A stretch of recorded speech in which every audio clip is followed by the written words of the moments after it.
सबसे पहले शुरुआत कर रहे हैं आपको तस्वीर दिखाने के साथ, क्योंकि एक बफर जोन बना हुआ है सीरिया और इजराइल के बीच, क्योंकि सीमाएं लगी हुई हैं और ऐसे में सीरिया से ही कई जो प्रॉक्सीज थे वो एक्टिव थे, वहां पर हमले इजराइल करता था और अभी भी ये हमले लगातार जारी हैं। और अब तो ग्राउंड ऑपरेशन यहाँ इजराइल ने शुरू कर दिया है। सीरिया से जो लगी हुई सीमा है उसमें बफर जोन से आगे बढ़ते आईडीएफ फोर्सेस दिखाई दे रही हैं। तस्वीर हम आपको ये टैंक की दिखा रहे हैं। बफर जोन में अब कब्जा कर लिया इजराइल ने। सीरिया में 14 किलोमीटर, सुनिएगा, 14 किलोमीटर अंदर घुस चुकी है सेना और अपने आप में बड़ी उपलब्धि है, क्योंकि सबसे बड़ी बात यह है कि इजराइल अब यह समझ गया है कि वो मौका है जहां वो आगे बढ़ सकता है।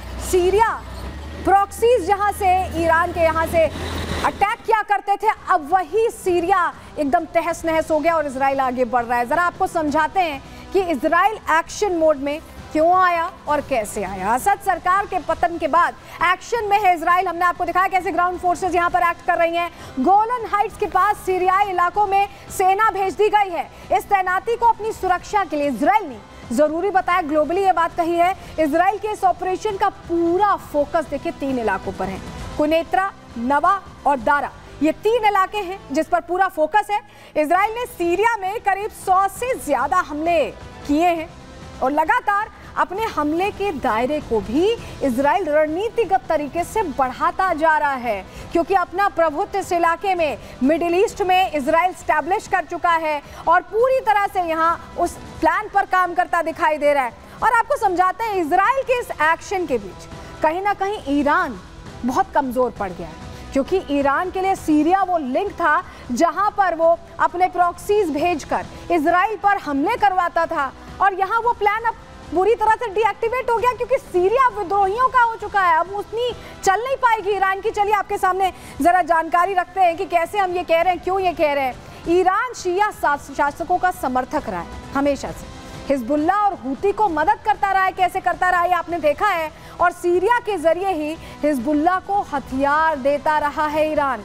हिजबुल्ला विद्रोही गुटों से टकराता था और इजराइल ने हिजबुल्ला की कमर कैसे तोड़ी है किसी से छुपा नहीं है। हमास की, हिजबुल्ला की, दोनों की कमर तोड़ दी है इजराइल ने, जिसके बाद से सीरिया के विद्रोही गुट हावी हो गए और ईरान सीरिया की सीधी मदद अब ऐसे में नहीं कर सकता और ना ही अपने प्रॉक्सीज, ना ही अपने लोगों को भेज सकता है सीरिया।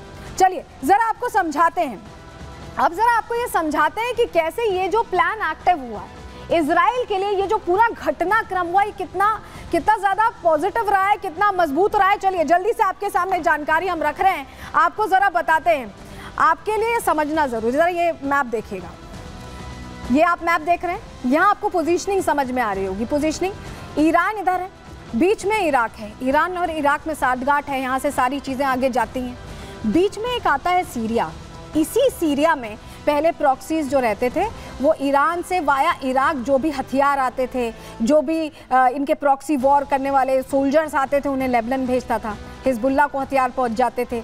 इस बीच आपको गाजा में कैसे हमास को मदद भेजनी है, ये भी सीरिया वाया सीरिया ही होता था, वाया लेबनान ही होता था। लेकिन अब सीरिया यहाँ पर पहुंच से बाहर हो गया ईरान के, तो क्या होगा? ये होगा कि ईरान को वो हथियार भेजने में दिक्कत आएगी। हिजबुल्ला के पास हथियार नहीं पहुंचेंगे, हमास तो लगभग खत्म हो ही चुका है, यूती भी कैसे अब धराशायी हो गया है। तो ऐसे में सीरिया का गायब होना अपने आप में बहुत बड़ी मुश्किल खड़ी कर रहा है, लेकिन इजराइल को उतनी ही मजबूती दे रहा है। ऑपरेशन न्यू ईस्ट ये जो इजराइल चला रहा है, इससे क्या हो रहा है? लगातार हथियारों के डिपो को इजराइल निशाना बना रहा है। आपके सामने हम ये जानकारी रख रहे हैं। इजराइल को लगता है कि इसी इलाके से वेस्ट बैंक को मदद दी गई है, जहां पर जिस तरह के हालात बन रहे थे आप जानते हैं, और साउथ लेबनान में भी हथियारों की सप्लाई यहीं से की जाती है। इस इलाके में ना तो इजराइल का सर्वेलांस था, ना इजराइल पता कर पाता था, लेकिन अब इजराइल आगे बढ़ रहा है। इस इलाके में कार्रवाई करना भी इजराइल के लिए मुश्किल हुआ करता था एक समय में। इजराइल का मकसद ईरान समर्थित समूहों को कमजोर करना है, और ये समूह पहले ही कमजोर हो गए जब सीरिया में विद्रोहियों का हक हो गया है, असद की सरकार नहीं है। दूसरा मकसद क्या है इजराइल का इस तरह से बॉम्बिंग करने का?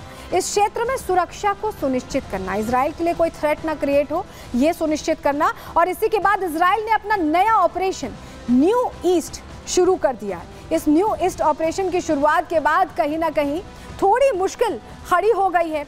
और ज़रा आपको अमेरिका का वो लेटर दिखाते हैं, सेंट्रल कमांड का वो लेटर जो अपने आप में बहुत कुछ कहता है। ये देखिए, ये आप जो लेटर देख रहे हैं इसमें बाकायदा मेंशन्ड है कि कैसे एयर स्ट्राइक्स की जा रही हैं आईएसएस कैंप्स पे और जो सीरिया में ऑपरेटिव्स हैं उन पर। ये अमेरिका का वो कमांड लेटर है, सेंट्रल कमांड लेटर, जो अपने आप में कहानी कह रहा है कि अमेरिका कैसे यहाँ पर पुश दे रहा है।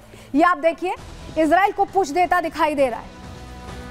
जरा आपको बताते हैं इस जो कमांड लेटर में क्या लिखा है, आप पहले ये समझिए। अमेरिकी विदेश मंत्रालय ने बयान जारी किया है, ये कमांड लेटर, जिसमें जानकारी दी है सीरिया में मौजूद आईएसएस के ठिकानों पर दर्जनों एयर स्ट्राइक की गई है, ये मेंशन किया गया है।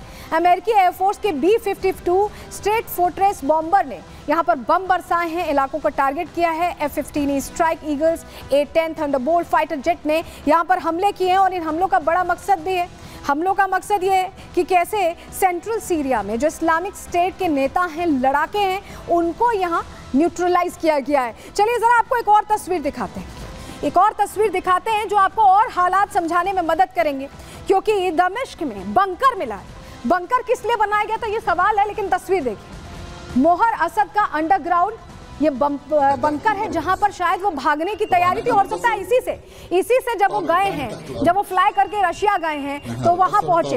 अब दूसरी तस्वीर देखिए, सीरिया बॉर्डर पे ये आप लोगों की जो भीड़ देख रहे हैं, ये तुर्की में लोग थे जब ऐसे विद्रोही हमले हो रहे थे, सब कुछ खराब था, असद सरकार पे दमन का आरोप था, उस दौरान ये लोग छोड़ के चले गए थे। अब ये वापस आ रहे हैं, शरणार्थी कैंप छोड़कर सीरिया लौट रहे हैं, वो अपने देश लौट रहे हैं। ऐसे में ये समझ लीजिए कि इन्हें असद का बिल्कुल भी कहीं असद का उन्हें भरोसा नहीं था, ऐसा लगा, और अब उन्हें भरोसा है, विद्रोहियों पर भरोसा है। ये अपने आप में बड़ी बात है। लेकिन तख्ता पलट की जो पूरी कहानी है वो हम अब आपको बताने जा रहे हैं। देखिए, 27 नवंबर का वो दिन था जब एसटीएस ने एलेप्पो में बड़ा ऑपरेशन शुरू किया। वहां से शुरुआत हुई और विरोधी समूह एलेप्पो के 1 किलोमीटर अंदर घुस गया 28 तारीख को, अगले ही दिन। रणनीतिक रूप से जरूरी सार्किब जिले पर नियंत्रण कर लिया गया 29 तारीख को। और 30 तारीख को क्या होता है कि मरात अल नुमान खान शायकुन जारजान जिले पर नियंत्रण कर लिया जाता है, यानी सिलसिलेवार तरीके से आगे बढ़ते गए। 1 तारीख को अमेरिकी समर्थित सीरियाई फ्री आर्मी ने 2 जिलों पर हमला शुरू किया और 2 तारीख को हामा प्रांत में शासन बलों से 16 और आवासीय क्षेत्रों पर कब्जा हासिल कर लिया इन विद्रोहियों ने। PKK YPG ने असद शासन बलों ईरानी समूहों को हटाने के लिए 3 तारीख को हमला किया और सशस्त्र शासन विरोधी समूहों ने 20 और गांवों पर 4 तारीख को नियंत्रण कर लिया। और इसी के साथ असद का जो पूरा एक वंश था, जो करीब 53 साल से यहाँ राज कर रहा था, यहाँ सब कुछ संभाल रहा था, उसको हटाकर एसटीएस अब सत्ता में आ चुका है। कैसे आगे की सरकार चलती, इस पर सारे लोगों की निगाहें टिकी हैं, इस पर क्या होगा ये हम आपको आगे बताएंगे।